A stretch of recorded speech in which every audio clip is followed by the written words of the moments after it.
Good morning. Welcome to Brighter Morning with Bo, and I am Bo Tiwari.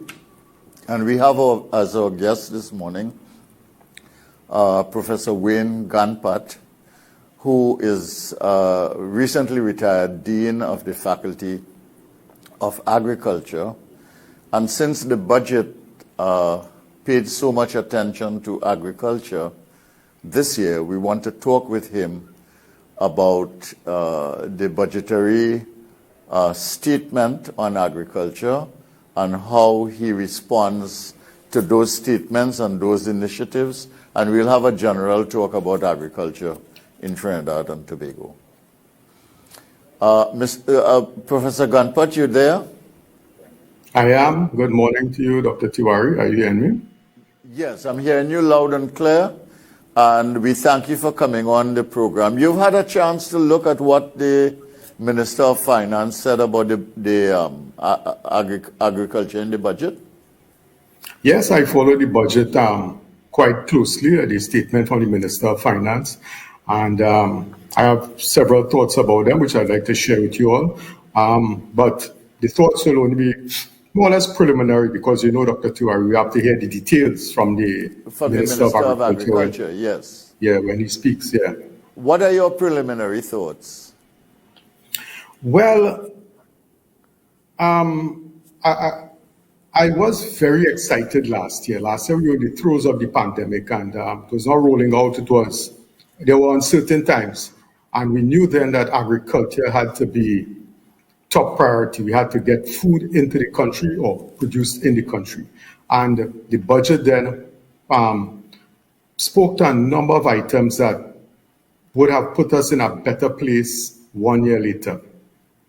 But when I listen to the budget this year, I'm hearing these things, most of them repeated. So I'm very concerned, you know.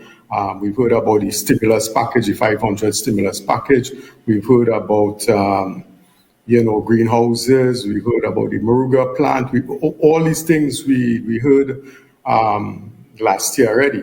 And there was no really statement on where we are with them. I know things don't happen overnight or within 1 year, but at least.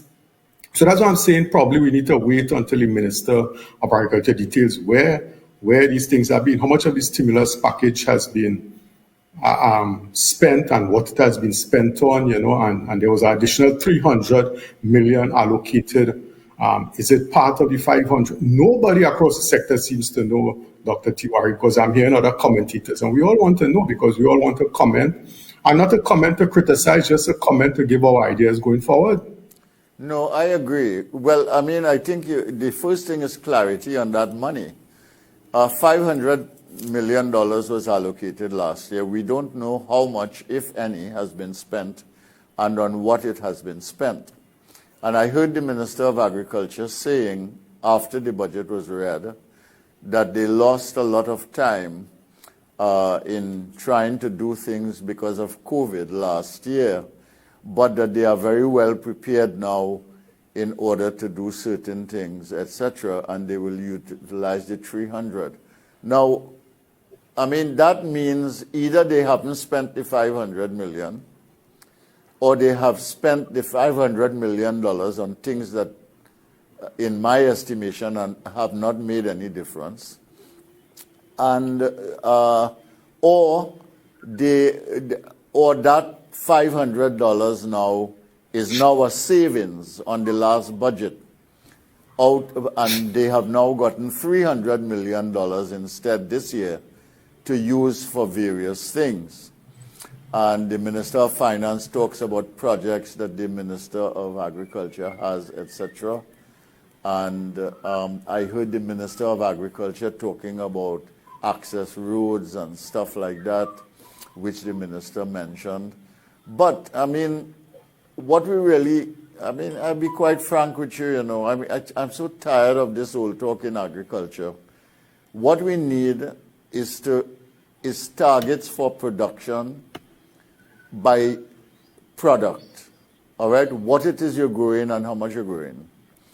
And we also need to know how you're growing it, whether you're going to use land, whether you're going to use some kind of greenhouse system, whether you're going to use technology, whether you're going to use some sophisticated method in order to make this happen. And then we need to see where this production is going and how it is being utilized, whether it is being exported, whether it is part of the local distribution system, whether it is going into agro-processing, all of these things. I mean, you know, the Ministry of Agriculture and the strategy for agriculture in Trinidad and Tobago always have me up a gum tree because I could never understand what is going on. I don't know what is your response to this. Yeah, well, I would say from what you have previously said there, Dr. Tiwari, if you were in my agricultural development class, you'd be at the top of my class because that is exactly what needs to happen. Really, agricultural development, we need to see something. Now, I know everybody in the industry has been calling for a plan. And there's no discernible plan, but probably the Ministry of Agriculture has a plan. But all we are seeing are activities. The Moruga processing facility, the other one that's coming on stream, the hatchery, the milk, everything hydroponic.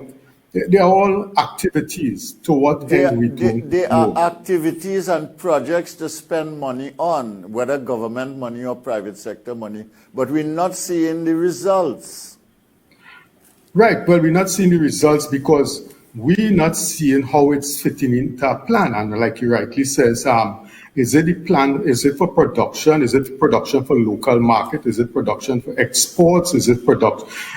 And you know, my biggest problem with some of the processing facilities that come, they're very nice, they're very impressive, but we are not fixing the back end.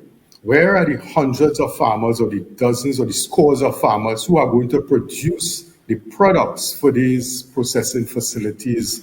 I'm asking myself, if that is not organized, then a man who has invested in an agro-processing facility, I'm going to stand up one day and say, well, I can't get it locally. Let me get permission to import it from other places, right? So this is what is going to happen. We're going to see down the road. Remember Nestle? Nestle came to Trinidad, I remember many years ago, on the assumption that we're going to use milk. I'm going to use farmers' milk from Carson Field, from Touré, from Wallerfield, etc.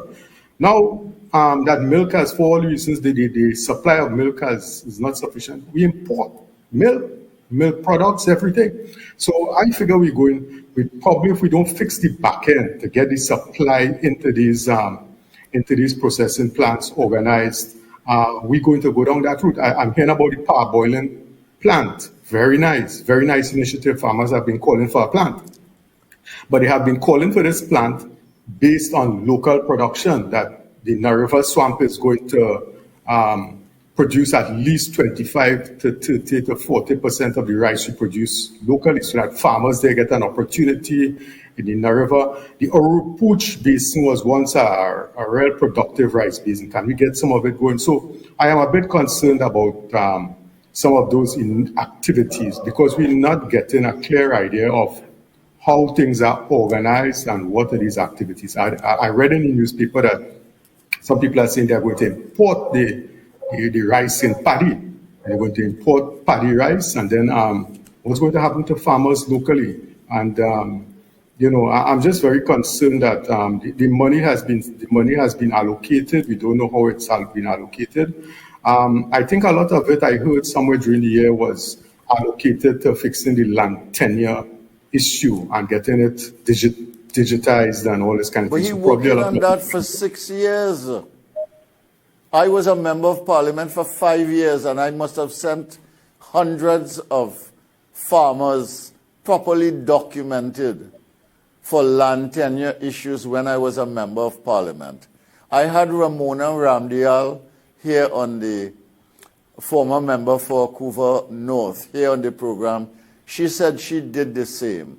I mean, why don't they get these things done? I don't understand. Last time the minister was here, he said it is being delayed now because they want to digitize everything. But can't you chew chewing gum and walk? You can't digitize and still deal with the people? Yes, I quite agree with you. And you see, I always say land tenure is just one part of it. If you give people land tenure, you have to give them the infrastructure with it. because it's not necessarily just have the title in your hand. You need to be able to get to your farm. When you reach to your farm, you need to have water facilities for the dry season, and you need to have irrigation, you need to have lights, and you need to have all these kinds of things. And this is for open field farming we are talking about. So it's just not a matter of land tenure. Two of them come together. And then I saw that in the budget. Go ahead. I saw in the budget that there some 400 million or something like that has been allocated to farmers to fix their access roads in some selected areas of Trinidad and Tobago. So I noted that, and that will help. And I did note that other people have noted that it's in the northern part of Trinidad mainly, and the central and the southern regions were not mentioned. So I kind of be concerned about, this kind of thing also. Yes, of course. I think that's legitimate. That you have a lot of the farmers producing food in Aranguez, in central Trinidad, in south Trinidad, and if you want to have a comprehensive addressing of these challenging situations in agriculture, you've got to address it across the nation and not in geographically limited areas. Now, I'm reading something here on page 78 of the budget in which he says, the Minister of Finance, we designed this program of action from broad-based consultation. That's just the program of actions for which he called our proposed solutions are not only game-changing but pragmatic. So he said, we designed this program of action from broad-based consultations with non-governmental organizations, the private sector, academia, civil society, and other stakeholders. Whenever you talk to representatives of the farming community, they say nobody takes them on. I want to ask you, as a senior academic in this country and as someone who has been writing about agriculture, who knows about agriculture and has contributed to knowledge in agricultural development, anybody talk to you? Well, I was very surprised to hear that also. They may have spoken to people among my staff or whatever, but I don't know that anybody spoke to me. So I was very, very surprised when I heard that because I was there for the last year up until July. So I really, but it's a nice statement to say it's all inclusive, etc., etc. But you're right. Maybe you could leave me out, but you certainly have to take on board the farmers and the legitimate farmer representatives must have a say in this matter, and if you really want to move it forward, we have to listen to everybody. We have to take the 360, as you know, degree, look at everything and get it on. So, in as much as, they consult, well, things will be done according to what ideas they get and going forward. But farmers on the ground, Dr. Tiwari, whether they are traditional farmers or young farmers, as I want to speak about in a little while, potential young farmers, they really need to be listened to. What they want, what they want and what they want has to be, they would want all kinds of things, but what they want has to be aligned to national development and to agricultural development and the goals of the country for food security and the types of commodities and the types of systems and where we want to see our agriculture going in the next 10 years, in the next 5 years. We want to see a technology-driven agriculture. We want to see intensive agriculture. We want to see the increased use of ICTs and digitization, and we want to see all these things going. So the government has a leadership in this. The Ministry of Agriculture has to provide leadership and say, this is where we want to go. If you want to follow us, jump on this train. But, just the whole, we still don't really know, because farmers will cry for access road, lands, water, prices, and all these things need to be fixed. But we really need to take like some people are saying, we need to go up in the air 20,000 feet and look down and see where we want to go and what we want to do for this, what the state of agriculture is like and what we want to do to fix it for the next 5 years, for the next 10 years, and how we want to see our agriculture organized. I don't think it's organized. We need to get it organized simply from what you were saying earlier as we started the interview.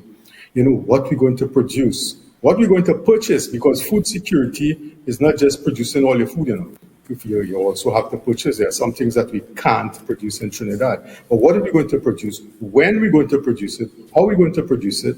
No longer should we say that we can't produce because it's dry season and rainy season. We have systems and technology to get past that, We can't say we have insufficient land and we need large expanses of land. Technology has gotten past that, you understand? So I think it just needs organization. The organization needs a higher level of consultations, and that's all I can say,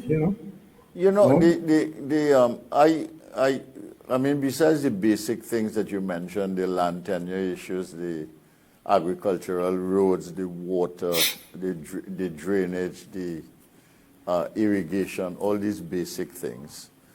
It seems to me that with the traditional farmers who farm on land, the Minister of Agriculture needs to go, or have somebody go, and say to each farmer, how much land you have, what you're going to plant, how much can you produce, what do you need to be able to do that, and what is the sequence in which we need to do the things to help you to produce what you say you can produce. How can we make what you are saying happen?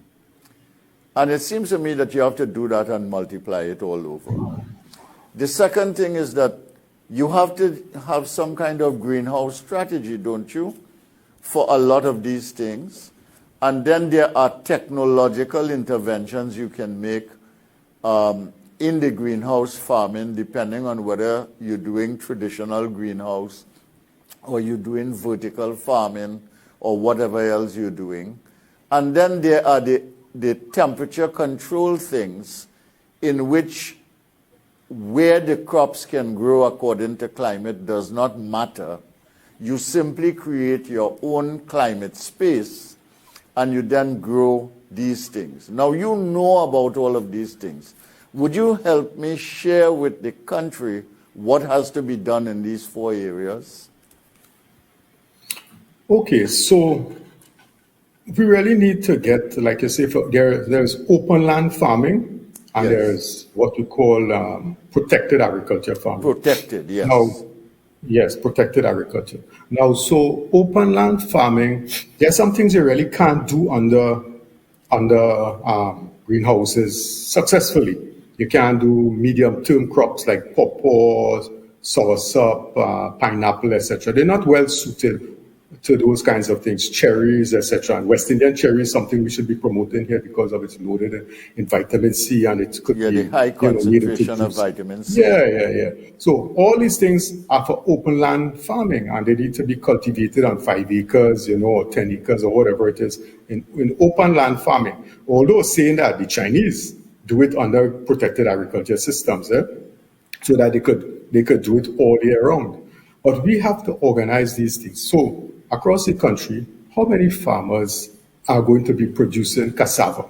How many are going to produce sweet potato in some organized system of rotation, so that we don't get 100,000 tons in 1 month, but we keep getting a constant supply for both the local market, whether it's going to be sold fresh on the waysides, or through non-DEFCO, or it's going to feed the processing plants. Now that requires data. That somebody needs to know what is happening. How many farmers into this? How many farmers want to go into this? And who want to go into this? They have to be provided with the land and the wherewithal to do this. So that's open land farming. And as I said, not everything could be done on open land farming. So greenhouses, etc., protected agriculture are more suited for the shorter term crops.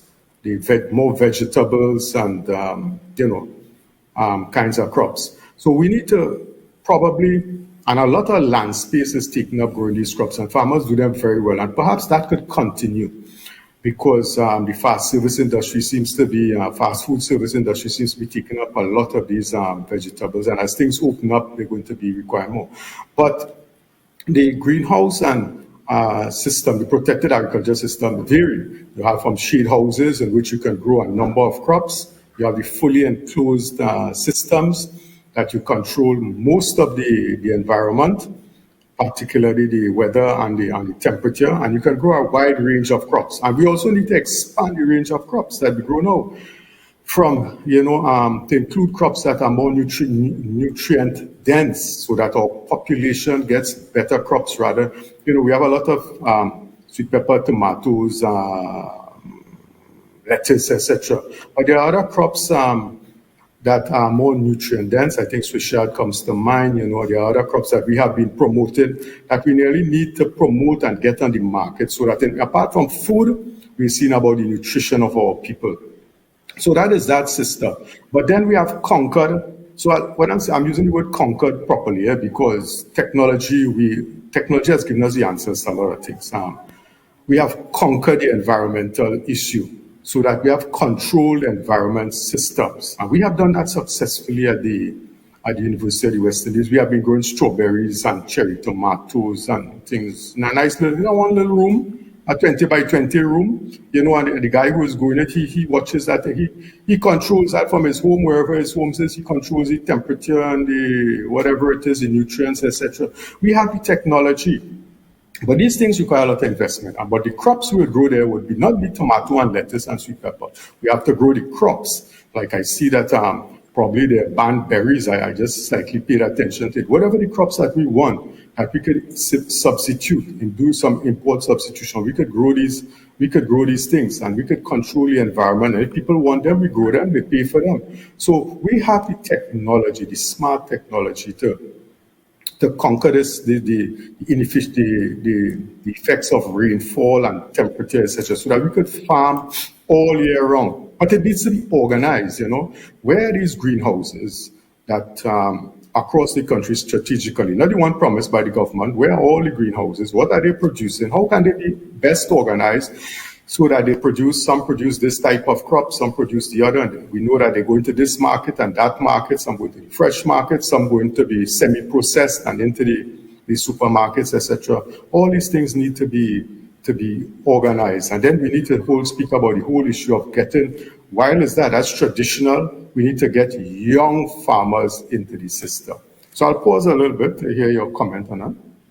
The government is keen on bringing young farmers into the system, and while they are not addressing the land tenure issue, they seem to be on a drive to give land to young farmers in different parts of the country. We will see how these things unfold. But what is your thinking on bringing young, energetic farmers who would use knowledge in the system in a strategic way to the farming in Trinidad and Tobago, to farming generally in Trinidad and Tobago? Right. So we really have to pay attention to these young farmers and get them going. Now, I see that there are several initiatives. I read recently that in one of the youth camps, the Chatham youth camps, they're thinking about putting up another agricultural training center for farmers.